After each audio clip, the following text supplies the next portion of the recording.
Son ancêtre Djikou savait y faire avec les pieds à moudre. Charlie, lui, perpétue à sa manière une tradition familiale consistant à triompher de la matière. Sculpteur, une vocation qu'il a sortie des rues du quartier populaire de Vossa à Cotonou. J'ai eu la chance de connaître la liberté très tôt. À l'âge de 11 ans, j'étais déjà dans la rue. Je dessinais déjà depuis mon bas âge. Et pour nourrir l'ambition de donner forme à mes dessins, et une volume à mes dessins, je suis allé à la sculpture. Et d'où j'ai découvert l'argile à Vossa, où j'ai commencé par toucher à l'argile. Dans sa sculpture, Charlie Djikou sème des graines de son vécu. Un vécu gravé au coup par coup depuis 30 ans, avec la même passion pour son art, peu importe le matériau abordé. J'ai commencé par toucher à l'argile. Vu que l'argile ne me donnait pas la satisfaction, je suis allé au béton, du béton au bois, du bois au bronze, au plâtre, et tout ce qui est matière que je peux sculpter. Et à Lokossa où j'ai découvert la pierre, et je suis maintenant à la pierre depuis 2019. Comme une chenille qui devient papillon, Charlie Djikou semble avoir trouvé dans la pierre le moyen de subir la mue de la chrysalide. Et c'est encore avec un attachement chauvin qu'il a opté pour les matériaux du terroir pour accomplir sa destinée. La pierre béninoise est plus solide, plus jolie et plus très expressive. Sincèrement, nous avons de richesses sur notre terre. Du Lokossa, de Zé ici tout près, jusqu'au fond nord du Bénin, il y a de la pierre. Donc le Bénin, je peux estimer à 60% du territoire béninois de la pierre riche.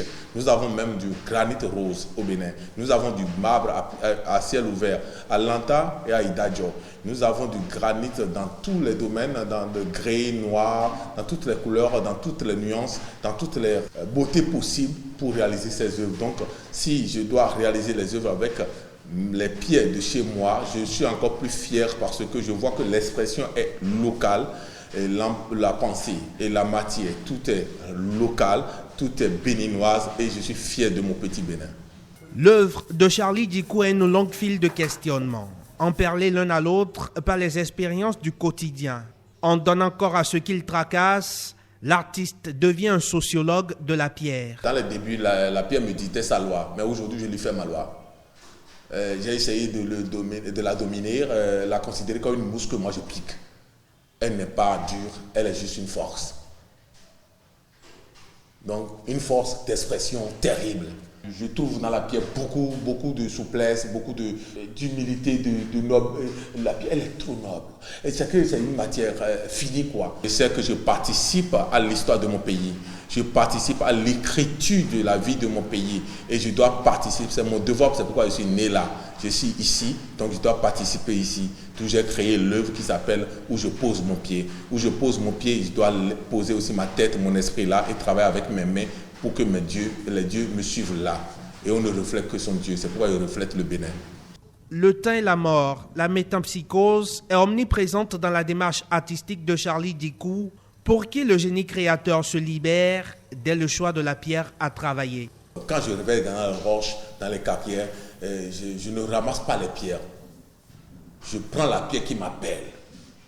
Et cette pierre qui m'appelle, je vais vers elle et puis je trouve une expression déjà au préalable qui m'appelle.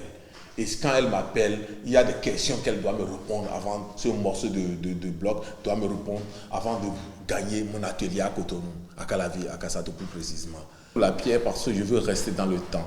J'ai l'ambition de rester dans le temps comme j'avais souvent vu les œuvres de l'Italie de la Renaissance, comme les œuvres de Michelangelo, mon idole. Le quai Branly, il n'en a que faire. Mais un musée d'art contemporain au Bénin, Charlie Djikou en rêve, même les yeux ouverts. Il ne vivra peut-être pas assez pour le voir, mais par ses sculptures, Charlie Djikou a déjà vaincu le temps et la mort. Son nom est gravé dans la pierre.